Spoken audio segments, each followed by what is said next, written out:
Devika's Kitchen Recipes സ്വാഗതം.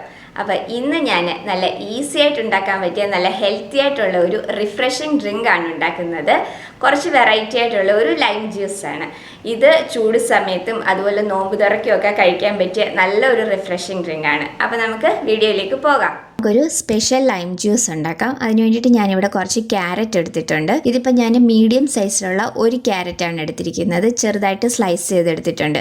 ഈ ഒരു പരുവത്തിൽ ഞാൻ സ്ലൈസ് ചെയ്തെടുത്തിട്ടുണ്ട്. അപ്പോൾ ഇതിനി നമുക്ക് നന്നായിട്ടൊന്ന് അരച്ചെടുക്കണം. അതിന് വേണ്ടിയിട്ട് മിക്സിയുടെ ഒരു ജാറിലേക്ക് നമ്മൾ അരിഞ്ഞു വെച്ചിരിക്കുന്ന ക്യാരറ്റ് ഇട്ട് കൊടുക്കാം. ഇനി ഞാനിവിടെ ചെറിയൊരു കഷ്ണം ഇഞ്ചി എടുത്തിട്ടുണ്ട്. അപ്പോൾ ഇത് ജസ്റ്റ് ഒരു ഫ്ലേവറിന് വേണ്ടിയിട്ട് ചേർക്കുന്നതാണ്. കൂടിപ്പോകരുത്, ചെറിയൊരു കഷ്ണം ഇഞ്ചി മാത്രം മതി. അപ്പോൾ ഇതുപോലെ ചെറിയൊരു കഷ്ണം ഇഞ്ചിയും കൂടെ ഇട്ട് കൊടുത്തിട്ടുണ്ട്. അപ്പോൾ ഇതിനിയും നമുക്ക് നന്നായിട്ടൊന്ന് അരച്ചെടുക്കണം. അപ്പോൾ അതിന് വേണ്ടിയിട്ട് ആവശ്യത്തിനുള്ള വെള്ളവും കൂടെ ഒഴിച്ചു കൊടുത്തിട്ട് നന്നായിട്ട് ഇത് നമുക്കൊന്ന് അരച്ചെടുക്കാം.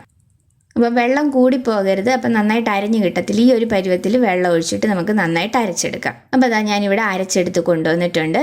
അപ്പോൾ ഇനി നമുക്കിതിലേക്ക് പഞ്ചസാര ചേർത്ത് കൊടുക്കണം. അപ്പം മധുരത്തിന് ആവശ്യത്തിനുള്ള പഞ്ചസാരയും കൂടെ ചേർത്ത് കൊടുക്കുക. അപ്പം ഞാനിവിടെ ഇപ്പം 4 ടേബിൾ സ്പൂൺ പഞ്ചസാരയാണ് ചേർത്ത് കൊടുക്കുന്നത്. പിന്നെ ഓരോരുത്തരുടെ മധുരത്തിൻ്റെ അനുസരിച്ച് പഞ്ചസാരയുടെ അളവ് കൂട്ടിയും കുറച്ചുമൊക്കെ എടുക്കാം. അപ്പോൾ ഞാനിവിടെ പഞ്ചസാരയും കൂടെ ചേർത്ത് കൊടുത്തിട്ടുണ്ട്. ഇതും കൂടെ ചേർത്ത് നന്നായിട്ട് നമുക്കൊന്ന് അടിച്ചെടുത്ത് കൊണ്ടുവരാം. അപ്പോൾ അതാ ഞാൻ പഞ്ചസാരയും കൂടെ ചേർത്ത് നന്നായിട്ട് അടിച്ചെടുത്ത് കൊണ്ടുവന്നിട്ടുണ്ട്. അപ്പോൾ ഇതിനെ നമുക്ക് നന്നായിട്ടൊന്ന് അരിച്ചെടുക്കാം. ആ ക്യാരറ്റിൻ്റെ കൊത്തൊക്കെ നമുക്കൊന്ന് അരിച്ചെടുത്ത് മാറ്റാം. ആ ക്യാരറ്റിൻ്റെ കൊത്തൊക്കെ ഒന്ന് മാറ്റിയിട്ടെടുക്കുമ്പോഴായിരിക്കും നമ്മുടെ ജ്യൂസിന് കുറച്ചുകൂടെ നല്ലൊരു ടേസ്റ്റ് കിട്ടുന്നത്. ഇനിയിപ്പോൾ അതോട് കൂടിയിട്ട് തന്നെ നിങ്ങൾക്ക് കുടിക്കുന്നതാണ് ഇഷ്ടമെങ്കിൽ അങ്ങനെ വേണമെങ്കിലും എടുക്കാം.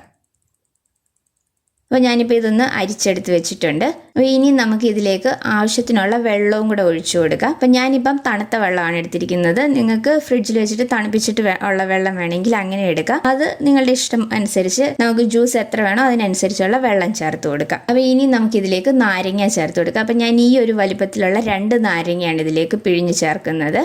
അപ്പോൾ നിങ്ങൾ ജ്യൂസിൻ്റെ അളവ് കൂടുതൽ വേണമെങ്കിൽ ബാക്കിയുള്ള ഇൻഗ്രീഡിയൻസ് എല്ലാം അതിനനുസരിച്ച് കൂട്ടിയെടുത്തോണം.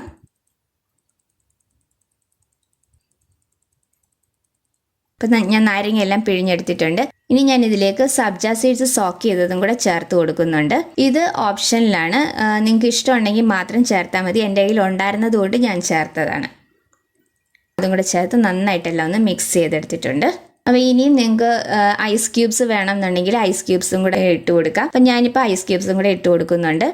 ഇനി നമ്മുടെ സെർവിങ് ഗ്ലാസ്സിലേക്ക് നമ്മുടെ ജ്യൂസ് ഒഴിക്കാം. ഇത് നല്ല ഈസി ആയിട്ട് ഉണ്ടാക്കാൻ പറ്റിയ ഒരു ജ്യൂസാണ്. നല്ലൊരു റിഫ്രഷിംഗ് ഡ്രിങ്കാണ്. നല്ല ഹെൽത്തി ആയിട്ടുള്ള ഒരു ഡ്രിങ്കാണ്. അപ്പോൾ എല്ലാവരും ഇതൊന്ന് ട്രൈ ചെയ്ത് നോക്കണം. നല്ല ഈസി ആയിട്ട് ഉണ്ടാക്കാൻ പറ്റും നല്ല ഹെൽത്തി ആയിട്ടുള്ള ഒരു റിഫ്രഷിംഗ് ഡ്രിങ്കാണ്. അപ്പം ചൂട് സമയത്തൊക്കെ കുടിക്കാനായിട്ട് നല്ല ഒരു റിഫ്രഷിംഗ് ഡ്രിങ്കാണ് ഇത്. അതുപോലെ തന്നെ നോമ്പ് തുറക്കൊക്കെ കുടിക്കാനായിട്ട് വളരെ നല്ലതാണ്. അപ്പോൾ ഇതിന് മുന്നേ ഞാൻ വാട്ടർമെലൺ സർബത്തിൻ്റെ വീഡിയോ ഇട്ടിട്ടുണ്ട്. അതിൻ്റെ ലിങ്ക് ഡിസ്ക്രിപ്ഷൻ ബോക്സിൽ കൊടുത്തേക്കാം. അപ്പോൾ ട്രൈ ചെയ്തിട്ടില്ലാത്തവർ അതും കൂടി ഒന്ന് ട്രൈ ചെയ്ത് നോക്കണേ. അപ്പോൾ ഈ ക്യാരറ്റ് ലൈം ജ്യൂസ് ഉറപ്പായിട്ടും ഒന്ന് ട്രൈ ചെയ്ത് നോക്കണം. ട്രൈ ചെയ്തിട്ട് നിങ്ങളുടെ അഭിപ്രായങ്ങൾ കമൻസിലൂടെ അറിയിക്കണം. അപ്പോൾ വീഡിയോ ഇഷ്ടമായിട്ടുണ്ടെങ്കിൽ ലൈക്ക് ചെയ്യാനും ഷെയർ ചെയ്യാനും സബ്സ്ക്രൈബ് ചെയ്യാനും മറക്കരുത്. അടുത്ത വീഡിയോയിൽ വേറൊരു നല്ല റെസിപ്പി ആയിട്ട് കാണാം. താങ്ക്